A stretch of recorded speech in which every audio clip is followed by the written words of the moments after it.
17. We started looking at last time, and we're going to continue looking on. So in your title there, you'll notice the ... That's just to indicate that we're on the same thought, but moving forward to other thoughts, but we're still in verses 15 through 17. So let's look at those verses together. Do not love the world, nor the things in the world. If anyone loves the world, the love of the Father is not in him. For all that is in the world, the lust of the flesh, the lust of the eyes, and the boastful pride of life is not from the Father, but is from the world. The world is passing away, and also its lusts. But the one who does the will of God lives forever. So we're going to expand on our understanding of dealing with the world here as John addresses it. And we're going to seek to unfold some thoughts. But the challenge, as we looked at last time, was to try and be aware of what the world really is. And it seems like a rather simple term, but there's a lot packed into it, right? And there's a lot packed into these verses as John unfolds this for us. But it's understanding what lies behind all of this and then how it works out in our life as John gives expression to these truths. But I give you J.B. Phillips' rendering of these verses, and I think that they're very poignant, and there's some things that we can glean from it, although it's not a literal translation or interpretation. But he says, for the whole world system, based as it is on men's primitive desires, their greedy ambitions, and their glamour of all that they think splendid.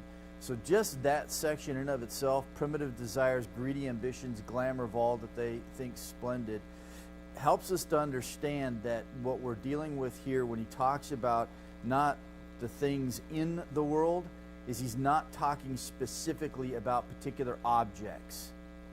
Okay? But that isn't left outside of purview, okay? But understand that that's not specifically what he's looking at. And so, the thoughts of, going to movies, things like this, those kinds of elements, right? He's not addressing specific things as much as what lies behind them. And that gives the explanation in verse 16. For that which is in the world, right, the lust of the flesh, the lust of the eyes, and the boastful pride of life, tells you he's talking about that ethical aspect of the world again, as we saw last week. But it has bearing then also on the objects in this world and how we use them and view them. So he goes on to say, these things are not derived from the Father at all, but from the world itself, this world that is in opposition to God. The world and all its passionate desires will one day disappear, but the man who is following God's will is part of the permanent and cannot die. And now, he's not talking about physical death because we all die, but it's dealing with the second death, right? So we're talking about eternal life. But he does, if you will, give you a sense of what's happening here in the big picture. And essentially, if I sum it up this way, if we are seeing the world for what it is, the world is passing, it's just a passing show on its way to ruin, right? Everything that we would consider to be of the world is that way, right? The world, the old humanity, those who are in the first Adam as opposed to us who are in the second Adam, Christ, right? All those who are in the first Adam, all those who are part of this world and belong to it, all of that is passing away ultimately to its total ruin. And we see then that the clock is ticking down. Now that gives us food for thought then, when in verse 17 he talks about the world that is passing away. Then verse 18, children, it is the last hour.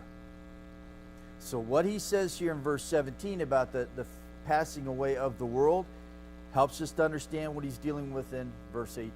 What does he mean by the last hour? And also just a little plan of thought in your head, but notice he says the last hour. The article the is not in the Greek.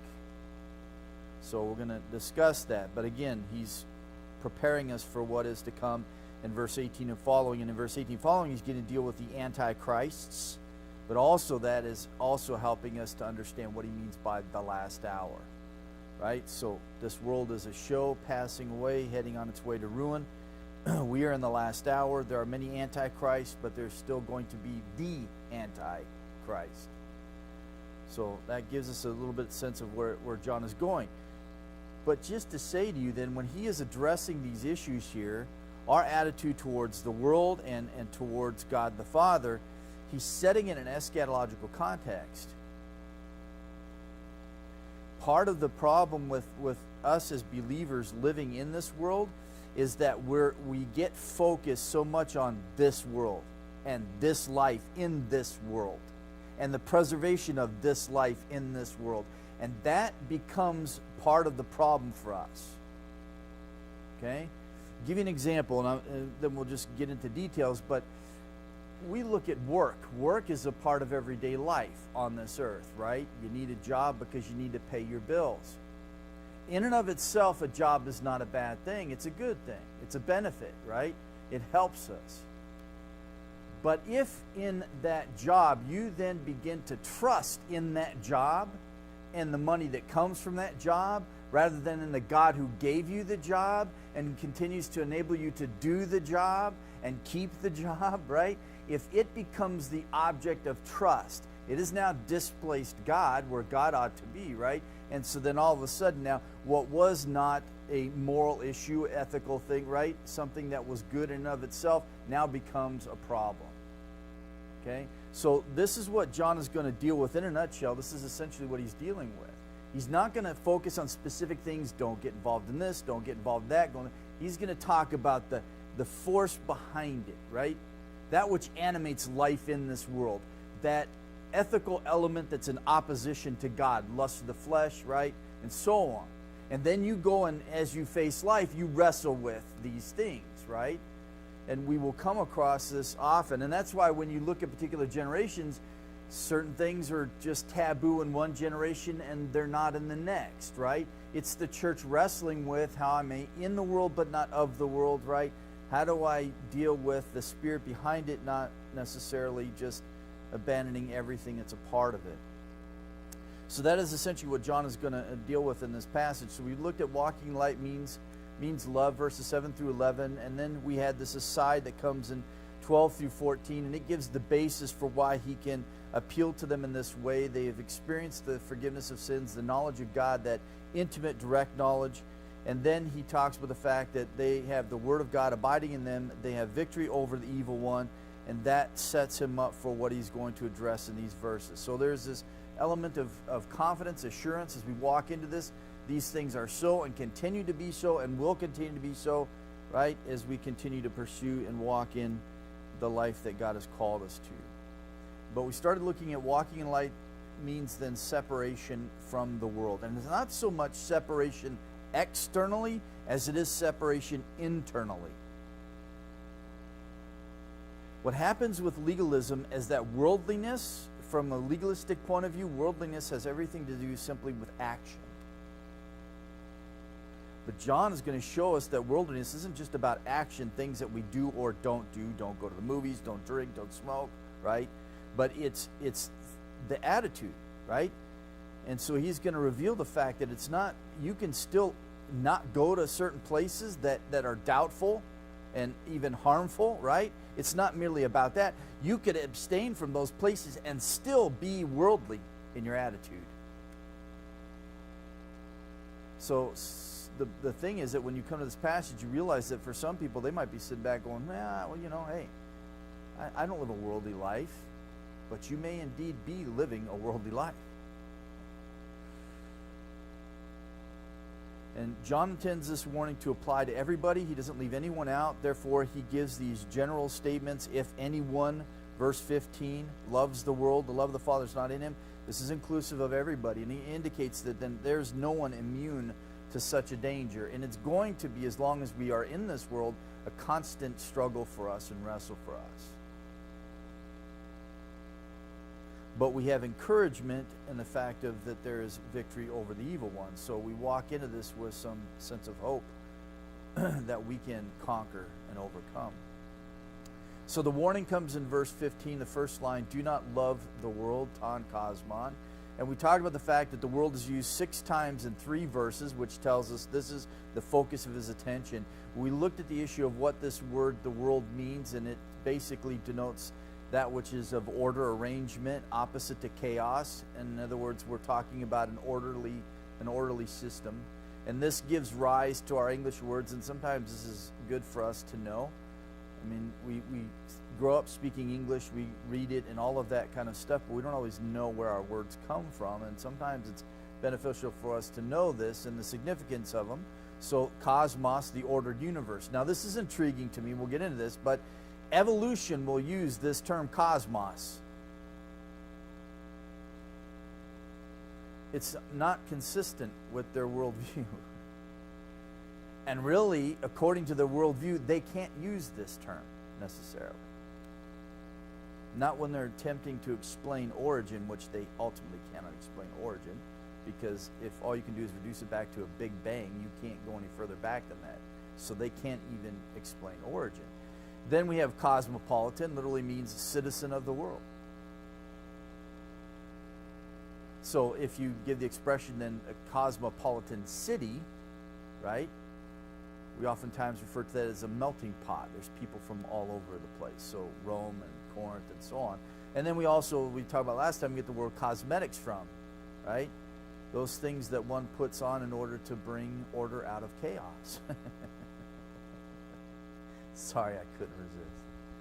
So cosmos is the absolute antithesis then to chaos, which the Greek word for chaos means that which is rude, unformed mass.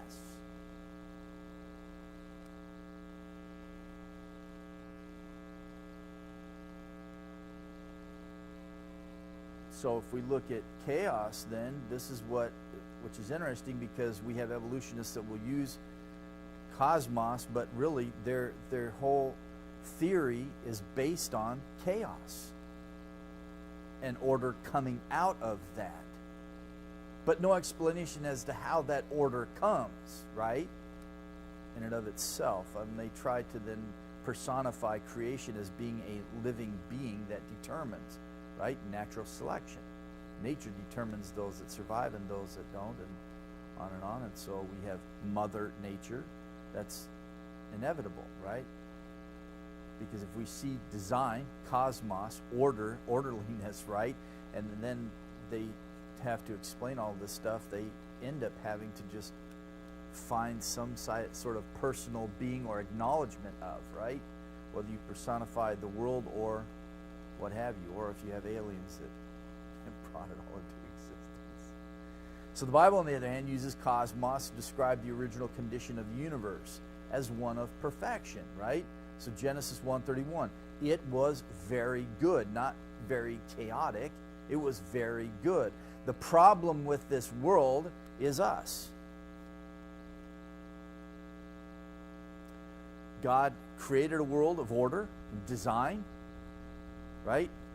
Marriage, all of that stuff. That's the first thing that was instituted. The reason for that is because marriage and family is the foundation of all society anywhere. And society grows out of that, right? And we see the progression of Genesis and the outgrowth of that. And then when we start to mess with God's order, right, we have immoral behavior, we have divorce, we have all of these types of things, right, where we bring destructiveness to God's order of things. It brings disorder, right? So dysfunctional family is an expression that we use to describe what we do to God's design.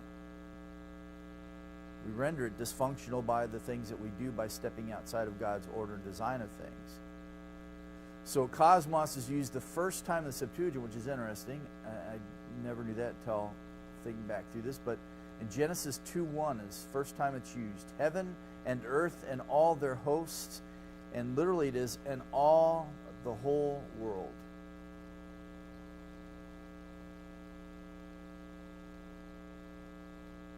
So as in the Septuagint, Genesis 2:1, describing, right, what God did, this is a place of order, not chaos. Sons of God, the angels, right, did not shout for joy over chaos, but cosmos, when they saw the universe come into existence by the creative fiat of God. According to Job, they rejoiced, right, not over chaos, but over cosmos, over order and design.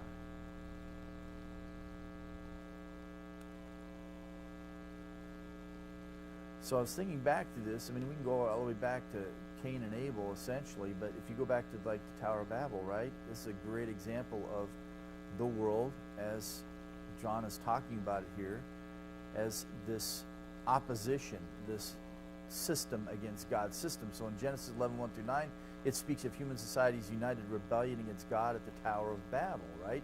They organized this rebellion against God in that they did not obey his command to disperse over the whole earth. They intended to establish themselves. They build this tower. They do all of this stuff, right? The story then of the Tower of Babel shows us that the fundamental fact about the world system. It's sinful man and his rebellion against God. Trying to establish a system against God's system, essentially, right? And all of this is governed and controlled and guided by Satan. So the world's progress, technology, government, organization, they make us better off, but not better. I started thinking about this. Go with me. I'll show you Genesis 4. I'm going to step off the course a little bit here. But Genesis 4. I've been thinking about this a lot lately.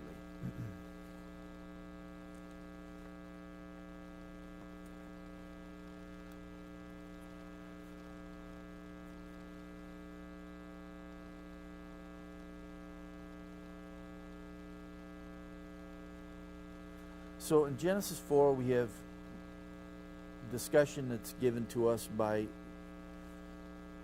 Moses describing the events with Cain and so on. But this flows out of that narrative. And it was interesting to me, these statements that come. And ultimately we're going to look at verse 23, Lamech. The fact that he had two wives, Ada and Zillah. This is the first time where we have polygamy referenced. Distortion of God's order, right? Within the home. This is interesting to me, looking back in this passage some time back, and it's caused me to think over and over, especially in present times. But verse 21, his brother's name was Jubal. Okay? He was the father of all those, verse 21, he was the father of all those who play the lyre and the pipe, musical instruments. In other words, from his line came those who made life more pleasurable. Played music, musicians. The next thing comes, verse 22. As for Zillah, also she gave birth to Tubal-Cain, the forger of all implements of bronze and iron. Implements that made life easier. Right? Work more efficient, therefore more prosperous. Isn't it interesting where you have this development, and again, we don't only have so much space, you can't give the whole historical record, but you give enough points here, given when you look at the text, that there is this development in making life more enjoyable, more prosperous, and in the midst of that, then we have this moral decline. Lamech has two wives. And not only that, but he's going to take what God laid on Cain, right? If Cain, verse 24, if Cain is avenged sevenfold, then Lamech's 77-fold. Now I'm going to declare my own mark, right? He makes this pronouncement himself. And this is after he boasts about killing a young man. So you have this development, technology, government, right, organization, all of these things that develop, in and of themselves necessarily not bad. But isn't it interesting that the more that we see ourselves developing in technology and advancements and all of that, we have a continual moral decline? We sit and try to establish our own system and order of things against God's, and it's going to bring a moral decline, right? It always is. Because it's not driven by God, our love for God, it's driven by something other than. So John is going to rest with you. Go back to 1 John, but John is laying these thoughts out for us essentially. So I just challenge you to give thought to these things. So at this Tower of Babel, then we had this world system, impressive, right? Looks amazing, what have you, but in the end we learn a lesson that it won't prevail, and neither will this world prevail. Verse 17, this world is also passing away. So you pursue and you endeavor and you go after and you desire and crave and accumulate and all of these things that you do for yourself and all of this stuff, and all the while the world and all of its lusts are passing away to ruin. So we saw last time then that cosmos can be used to denote the earth. It can be used to denote the world of mankind.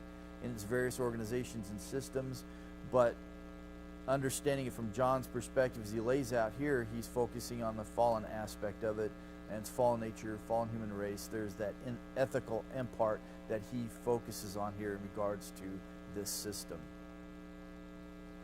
And essentially we could say too that this system that man has developed in his fallenness, that's driven by Satan, is basically man is just trying to make himself happy without God. It's impossible. But that's why then for us we need to understand that for there to be complete and total satisfaction in life, it is to be totally satisfied in God.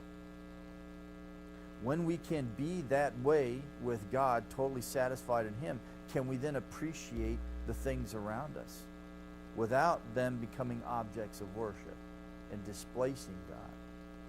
And then we can enjoy them for what He intended us to enjoy them for, nothing more, nothing less than. So it is this anti-God mentality that John is addressing here when he talks about the world and the worldwide fondness for sin and self. And essentially we could say then the world is whatever cools our affection for Christ. Because we find this conflict here, right? Do not love the world nor the things in the world. If anyone loves the world, then the love of the Father is not in him.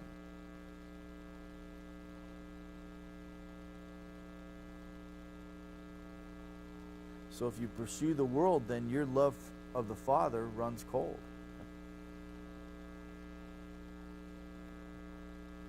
And we can then express the same thought in regards to then God the Son. So John is focusing on the issue of the world here and its rebellion against God. We looked at this last week. Now he takes the thought further and he says, nor the things in the world. So not only do you not love the world, but you don't love the things in the world. Now he addresses this up front here, and it's just one word in Greek, ta, the things. More fully, he's gonna develop what he means by this in verse 16, and he's going to show us that he's focusing on the ethical quality, not just specific objects within creation, as he mentions the things, but it can involve those things.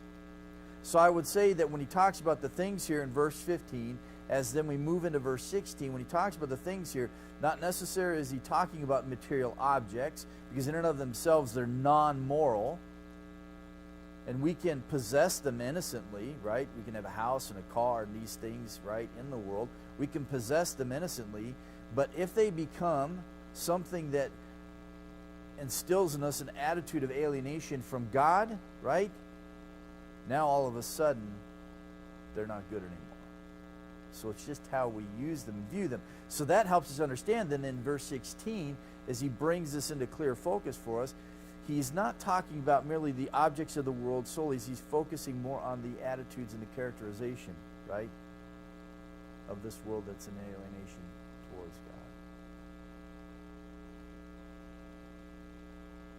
In other words, he is talking about those passions, those desires, those cravings that lie behind the pursuit of the things and the objects, and uses them in a distorted and evil way. So therefore then John leaves us to then walk into our life and say, is this right? Is this the drive? Am I embracing this mentality of the world? In other words, am I embracing the attitude and the heart of the world? And do I embrace that and all of the things that animate it and drive it for why they pursue and go after these things, or distort these things, or indulge in these things, and so on? And so this is what John is getting at. So worldliness isn't merely just a matter of our activity, the things that we do, it's our attitude.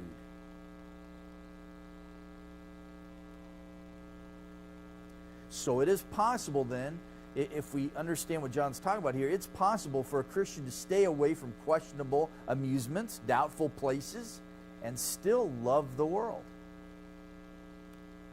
Because worldliness is a matter of the heart, not just merely the action. And this is the problem with the legalist and the asceticist. They look merely at the action. Don't do. They don't deal with the heart. So John says there is this, right? There is this world, there's order and design, but understanding there is a system that is governing and driving and behind that. There is a system of ideas and beliefs that drive behavior. There are certain attitudes that drive man's behavior. What is that attitude? Lust of the flesh, right? The lust of the eyes and the pride of life. There are these things that drives sinful man to go after the things that he goes after, that drives him to take things that are in and of themselves not bad and make them bad. Take a useful vehicle like a computer and then use it in a destructive way.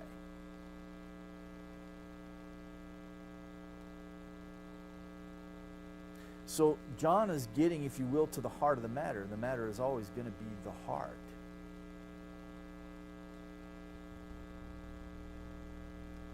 Struggle with us as parents then, right? Because we can remove objects of and this and that, right? But ultimately we can't reach in and change the child's heart. We can shepherd the heart, we can feed it, we can inform it, we can guide it by being an example of the truths that we teach. We can discipline to show there's consequences for wrong action, and we can reward when there's consequences for right action.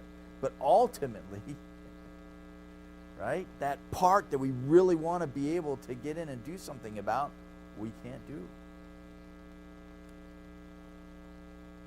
So that's why Proverbs reminds us is that we can fail to do things as parents in a biblical way, and there will be consequences that come back on us and on our child, but ultimately, the responsibility lies with that child, because they will choose to live a life that is driven by foolishness, or they will choose the life to live in wisdom, right?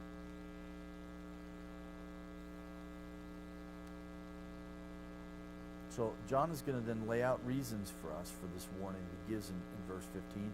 And the reasons begin the second part of verse 15 into verse 17. So the first one he gives us is in the second part of verse 15. If, and this is the condition clause, if anyone loves the world, the love of the Father is not in him. For all that is in the world, lust of the flesh, the lust of the eyes, the boastful pride of life, is not from the Father, but is from the world.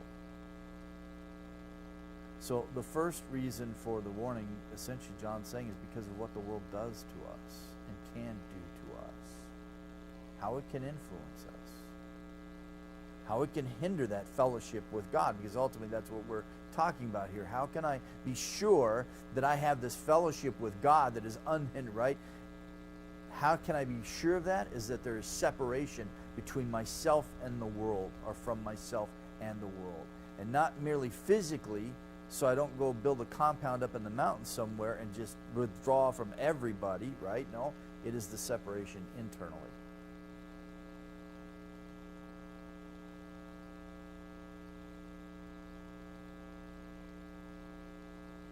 So we can see some pretty extreme moralists in our society, and they can still be worldly. They can still be driven by Satan's system. They just look good on the outside. Pharisees, right? Like whitewashed tombs. All clean on the outside, everything is proper. If you looked at their life, you would say, man, they're so stringent. Look at all the regulations and the rules they live by. But inside, they're completely corrupted. Their pursuits were no better then, right? If you look at the religious leaders, and they're putting Christ to death, one of the driving things for them essentially was that they didn't want to lose their power. So while they were religious and touted to be different than, say, Pilate, right? And Roman governor and so on, is they were exactly the same.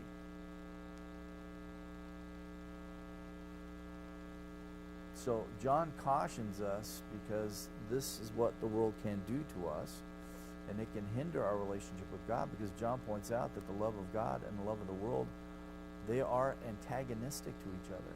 They cannot coexist in the human heart. Can't. You cannot love the world and love God the Father. So the truth is spiritual dynamic, that love of the world will displace love of God.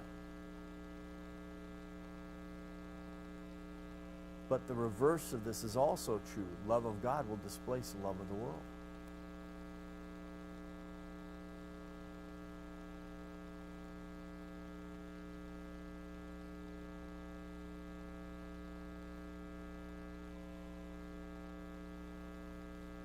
And essentially John's going to say there's no room for a double occupancy in the Christian's heart, right?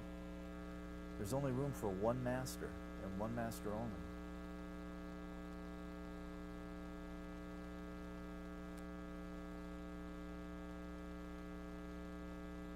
I mean, Christ used the example of God and money, right? But money's just the object. It's the truth that lies behind that, the attitude, right? Because the love of money is a love for the world, and the things of the world. So he goes on with the condition clause, and as he elaborates on this, if anyone loves the world, the love of the Father is not in him. So he presents this hypothetical case, and it's for all readers to consider, and it's a constant challenge for us. I mean, this is really what John does in 1 John, is for us to evaluate our walk with the Lord. Are we in fellowship with him, or are we not? Is there anything that's hindering our fellowship? Externally, we may look like we're doing okay, but maybe internally, we're worldly. So the hypothetical statement, anyone, is general. Present tense here of the verb that he talks about in loving, it speaks of that continuous habitual action. In other words, the individual is anyone who is persistently making the world the object of his or her love.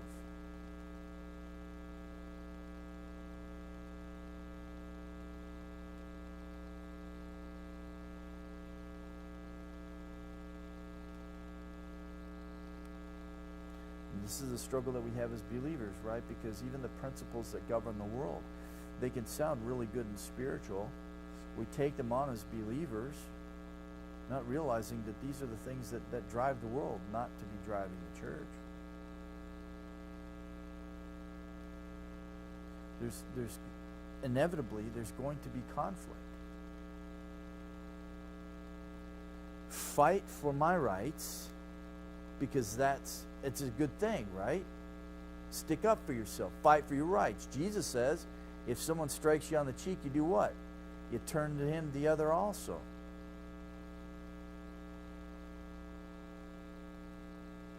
Conflict.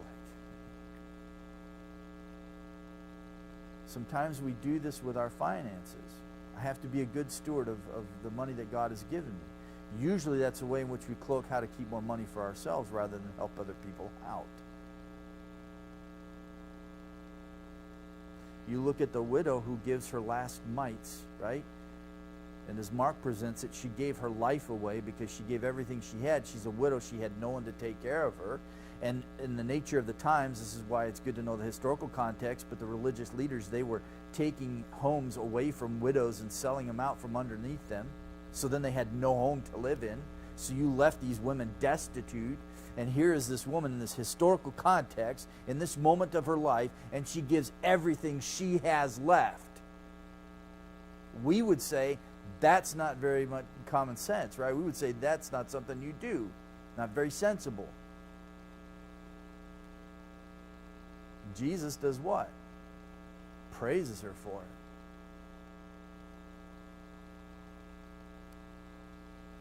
So the challenge that John gives us here by talking about the ethical aspect, not just merely the deeds, but the attitude and all of that drives it, is to challenge us to look at our own hearts. Where are we inside?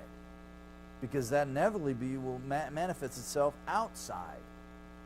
And this is what then leads to our life looking like a contradiction when we say we believe certain things, but then when people look at how we live our life, it looks totally different. Or they look at our life and say, but your life is no different from mine. You have all the same things and do all the same things and all of this stuff that goes on, right? And it seems like you're driven by all the same purposes I'm driven by and the same principles that drive my life. So what makes you so different, Christian?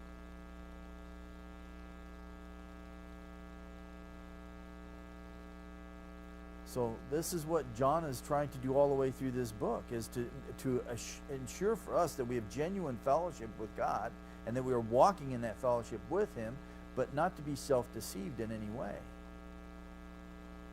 Right? Going back to chapter 1. If you say this, you're lying to yourself. You're not telling yourself the truth here.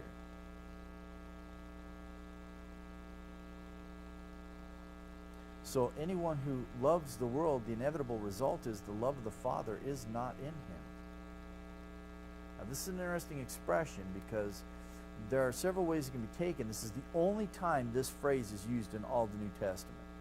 Moments like these are just time to stop and ponder. The love of the Father is mentioned nowhere else in the New Testament. It's the only place this phrase is used, and it can be taken in three different ways. Okay? So in the Greek, the case is what determines, right? So if you look at it in the Greek, the case can be genitive or ablative. They both share the same form. Okay? So then you have to ask yourself, well, is it an ablative or is it a genitive? And if it's a genitive, there are two kinds of genitives. Right? So just to tell you what lies behind as I'm looking at the text in the original, what I have to wrestle with. Some translations, they interpret it for you. And they interpret it love for the Father or love by the Father. Okay? That would be an interpretation. NASB is good. They just leave you to figure it out. Love of the Father. In English, that's a genitive case. And the genitive can be used in two ways. So here's the three uses of it. First, it may refer to the love that comes from the Father, ablative of source. Okay? And there are some who have taught on this passage would take it in one of these three different ways. Okay? The second is that it may refer to the Father's love for the person involved, subjective genitive. Not merely the love that comes from the Father, but the Father's love for us. In other words, so if you love the world, then there's a disconnect between, right, the Father's love for you is essentially what they're... Or the third one is this. It may speak of a person's love for the Father, objective genitive. And this is what it is. But I have to put the other two out there because they're out there.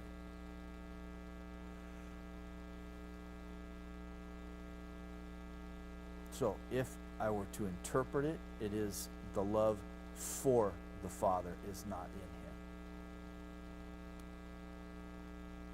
So you cannot have love for the world and have love for the Father. It's impossible. They're antagonistic to each other. The fact that John puts it this way, right, opposite the love for the world, makes it clear that this is how we're to take it, love for the Father, not love that comes from the Father or the love that we experience from the Father, but it is the love that we have for the Father. But it's understood that it's resting on the love that came from him. So we understand this way for several reasons. One is that he puts it opposite love for the world. The other is that it can be commanded, right? And it is essentially commanded. Do not love the world. So the opposite of that implied then, if we don't love the world, then we're supposed to love who? God. If it can be commanded, right, then it is a love that we have for God, not a love that we experience from God. So the fact that we saw this last time, when John gives this command, do not love the world, we see that love can be misdirected. We can have love and we can aim it and put it in the wrong object. The world and all of its whatever, right? Or we can put it on God. John says this is where your love should be. It should be for the Father. And then ultimately, if we do love the Father, then we will be obedient to the Father. And that's what he's going to prepare us for when he gets into chapter 4 and 5. Chapter 4, verse 21, and this commandment we have from him, that the one who loves God should love his brother. That's the command that we should do. So if we love God, we're going to love our brethren. We're going to do what God tells us to do. Chapter 5, verses 2 and 3. By this we know that we love the children of God when we love God and observe his commandments. For this is the love of God, that we keep his commandments, and his commandments are not burdensome. So if you love God, you're going to pursue the things of God, and you're going to seek to be obedient to God. If you love the world, then you're going to seek to embrace the things of. So love for the Father is a reflection of the love that comes from the Father, but here we're clearly focusing on that love that we have for him. Literally, John puts it this way, not is the love of the Father in him. It's emphatic. negative particle comes first because he's showing that it is utterly impossible. It is utterly impossible to love the world and love God at the same time. You can't. So if you say that you love God, but you're embracing all of the things that animate and move this world, the principles, the ideals, and all of that drive it, if you embrace all that and yet say you love God, you're lying. You're lying. Because John says it's not possible to do that. You can't do both.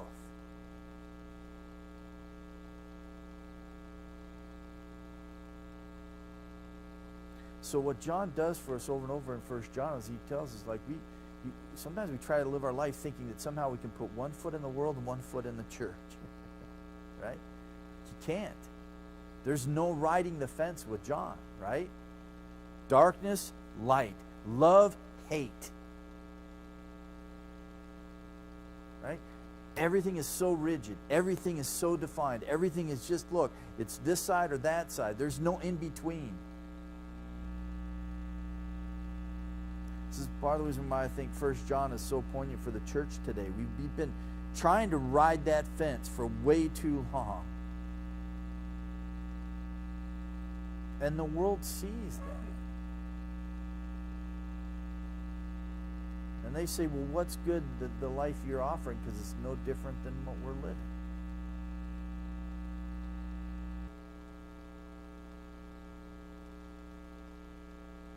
And essentially, if we are embracing all the things about this world, then we're living for simply just this place and all the trappings of this place.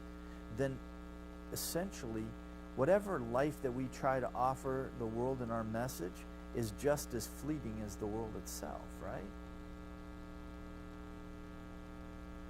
This is why I don't understand the accommodation that we make in the church of taking this and trying to mix it up with the world, because they don't mix. Right? As Paul asks the question, what does light and darkness have to do with each other? In that passage in 2 Corinthians, stop being unequally yoked with the world. You can't be yoked with the world. And it isn't just about marriage, it's in every aspect of your life. It is a broad statement that Paul's making there. Application, yes, you can bring it over into the issue of marriage as well, but it's talking about everything.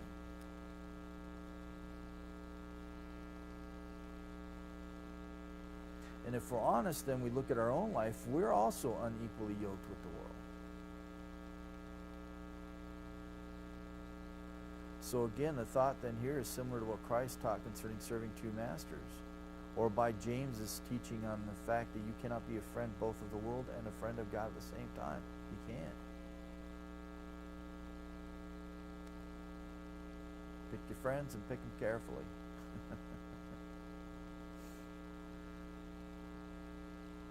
So the tragic statement then comes at the end of verse 15, right? The tragic fact is that the love for God isn't in him. Right? In other words, this is not the motivating power in his heart and life. Is love for God the motivating power in your heart and life? If it is, it will be seen in the things that you pursue, such as being obedient to all the commands that come from God. Like I tell my kids, they say, Dad, I love you, and then you turn around and disobey me. Well, no, you don't. You're contradicting yourself. I love you, but then I'm going to completely ignore what you just asked me to do. That's what God says, right? You say you love me, right? Jesus says, you're going to say to me, Lord, Lord, but you don't do what I say.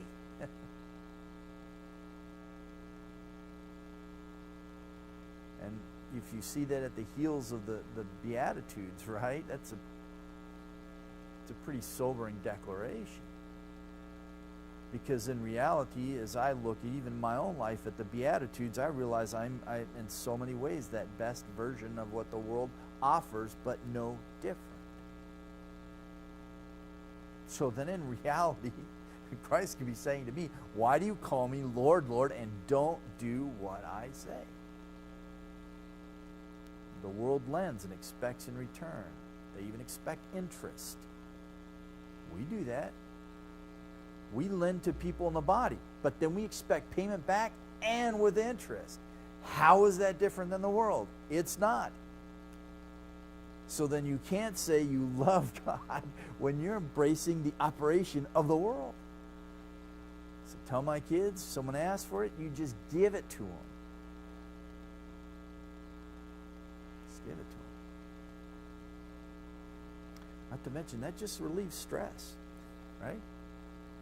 Relieves stress, because then if they never pay you back, so what? I wasn't expecting anything in the first place.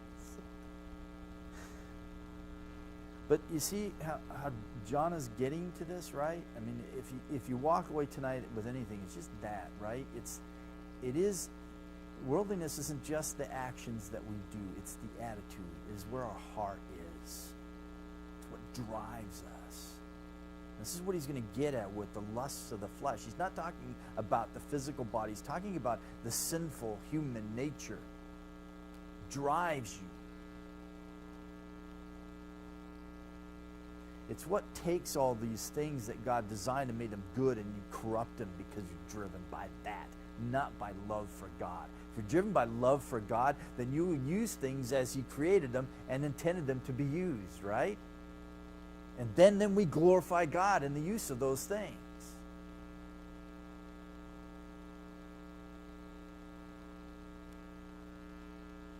So verse 6, he's going to elaborate on this and what he means by this. And essentially, he's extending that first reason given in the second part of verse 15. He's going to elaborate on and extend on it in verse 16 to explain what he means by that. Essentially, three statements he's going to talk about.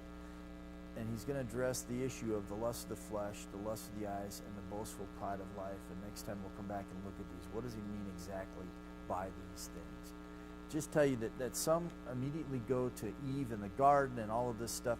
Those are applications of. What we want to get to is what is the point of this, and then we can flesh out how do we apply it. But what's the real principle that John is addressing here, and that's what we're going to look at. And then he's going to give the second reason in verse 17, and this is easy. We won't probably spend a lot of time on it, essentially because the world is going, right? And this is why we don't want to love the world. It's all passing away. The world is passing away, and also its lust. This truth explains the second reason for not loving the world, and so on, and then the third and the second part of verse 17. So we probably won't spend as much time on the second and third one as much, but felt like the first one had to be clarified a little bit better for us so we can figure it out, so we don't fall into the trappings of legalism and asceticism.